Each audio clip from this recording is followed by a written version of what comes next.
ये $13.2 बिलियन की deal win इस Q4 में कितनी विजिबिलिटी है कि यही रन रेट देखने को मिलेगा for larger part of FY25? There is a good set of large deals जो typically market 50 million and above बोलती है, and small wins and smaller wins का भी proportion has been good, except for that one mega win, the proportion has been similar in the past. If you look at deal wins का जो profile है, both cost and optimisation and transformation का mix भी अच्छा रहा है। Typically हमने maintain किया है कि रेंज जो एक्सपेक्टेड है 7 to 9 बिलियन, उस पर तो कॉन्फिडेंस है, उससे ज़्यादा हो तो अच्छी बात है। और यहाँ पर BFSI में कितना समय लगेगा और पिकअप के लिए, क्योंकि इस बार ही आपकी प्रेस रिलीज में भी आप मैन्युफैक्चरिंग हाईलाइट करते हैं लेकिन BFSI की ज्यादा का जिक्र ही नहीं है, तो क्या जहां पर पिछले तिमाही में उम्मीद थी कि कुछ स्थिति ग्रीन शूट्स की तरफ इशारा कर रही है, वो अब तक उगे नहीं है अंकुर? वंस मैक्रो कंडीशंस इंप्रूव होंगे तो हम एक्सपेक्ट करेंगे कि they'll be first in first out, they'll be the early investors to it, and उसका बेनिफिट होना चाहिए both from a technology bet, उनको जो इन्वेस्टमेंट्स करने हैं to differentiate themselves, and also in terms of they being net beneficiaries.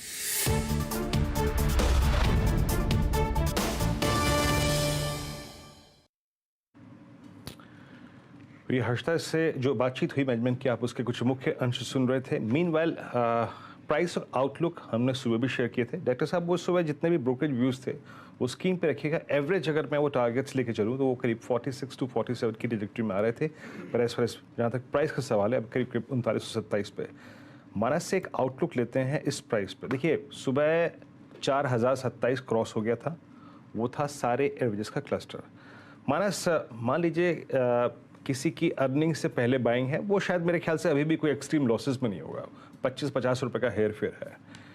अगर मैं इस चार्ट को देखूं, मतलब वीकली को देखूं या फिर डेली को देखूं, इसने पूरा का पूरा टाइम स्पेंड किया है अप्रॉक्सीमेटली 3880 के ऊपर, वहां से हार्डली 50 रुपये का डिफरेंशियल है।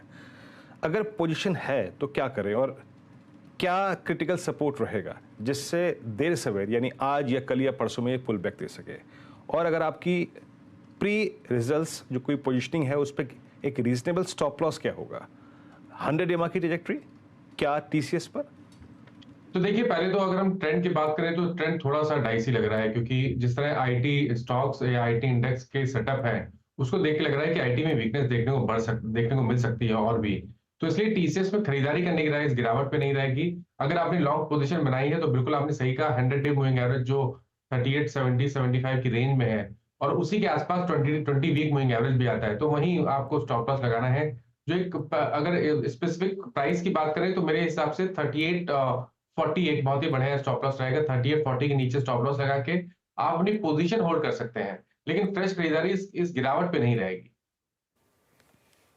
तो फ्रेश खरीदारी इस गिरावट पर आप अवॉइड ही करें, ये आपके लिए राय बनती हुई। देखते हैं कहाँ पर संभलता और कब वो नई तेजी बनती दिखाई देती है। अगला ट्रेड और कल से इनफैक्ट